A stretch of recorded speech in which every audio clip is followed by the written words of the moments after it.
Thank you, Mr. Chairman. I want to thank my friend from Tennessee for putting a compelling human face on the issues that bring us here today. I have the privilege of serving with him on the Subcommittee on Contracting and Technology, which has benefited greatly from his wisdom and personal experience. Mr. Wilson, it seems to me that this competitive bidding process started with the fundamental premise that bigger is better. Would you agree with that? No. I would not agree with that. I'm not sure what you mean, sir, by bigger is better. Well, it seems by setting up a competitive bidding process, which in principle is going to eliminate many of the providers from the marketplace as a natural part of the bidding process, is a determination made in advance that the largest companies are going to have the best chance of satisfying the criteria that were set up. Don't you agree with that? I don't. And the reason is, I think what we tried to do in the rulemaking is design policies, some of which, again, we received in comments from this committee, other committees, and from those in the industry, to allow small businesses, small suppliers an advantage. I mentioned those in my testimony. The result of that was 64% of the contracts offered going to small suppliers, meeting that $3.5 million threshold. And so I think the results there speak for themselves, sir.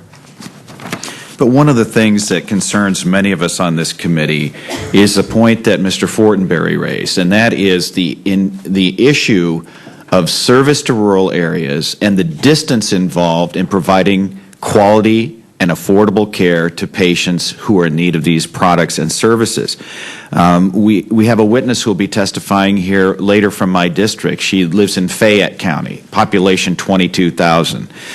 Clayton County, right next to it, population 22,000. Buchanan County in my district, 21,000. Delaware County, 18,000. Butler County, 15,000. Mr. Fortenberry, I'm sure, has counties in his district which have lower populations than this. And as someone who has seen what has happened as services in particular segments of business are nationalized and the deterioration in access and quality of services in rural parts of our country, I am at a loss to understand how this competitive bidding process is going to benefit the constituents I represent in these counties. Could you explain that to me?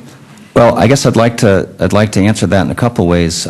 One, under the statute, we're only tasked to implement this program in 10, then an additional 70 metropolitan areas.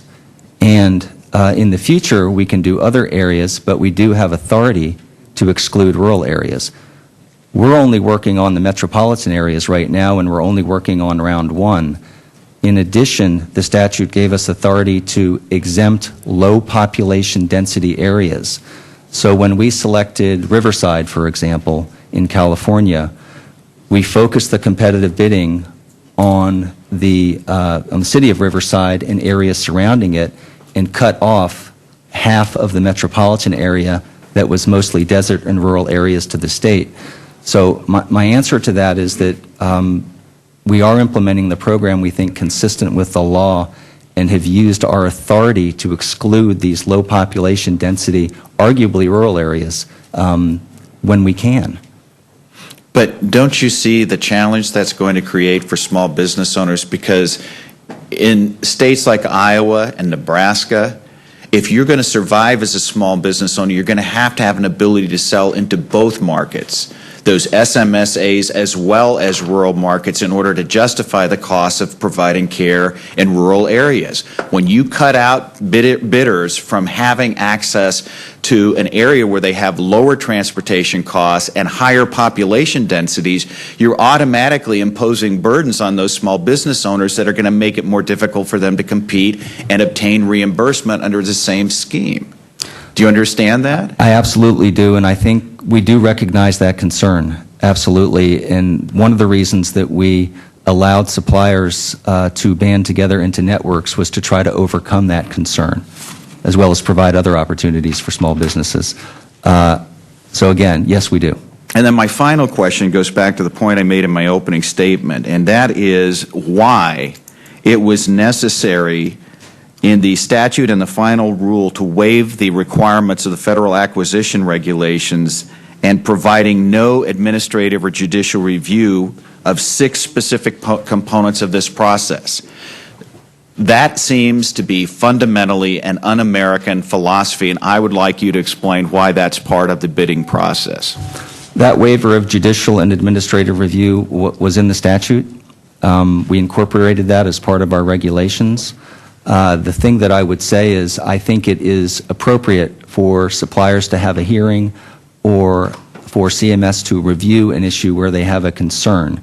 That said, when we did disqualify a number of these bids, which is, I think, the greatest area of concern and tension on behalf of those suppliers that bid, we did allow them to come to the contractor and present their concerns. The contractor reviewed those concerns, made a recommendation to me and my staff, and we and me personally reviewed those concerns. And in 8 cases, we did overturn our contractor and allow that the bid evaluation move forward, and some of those suppliers are getting contracts. So we try to incorporate that oversight, that review, take responsibility for our contractor, and make some mitigating changes where it was appropriate. So I agree with that philosophy. Sure. Thank you.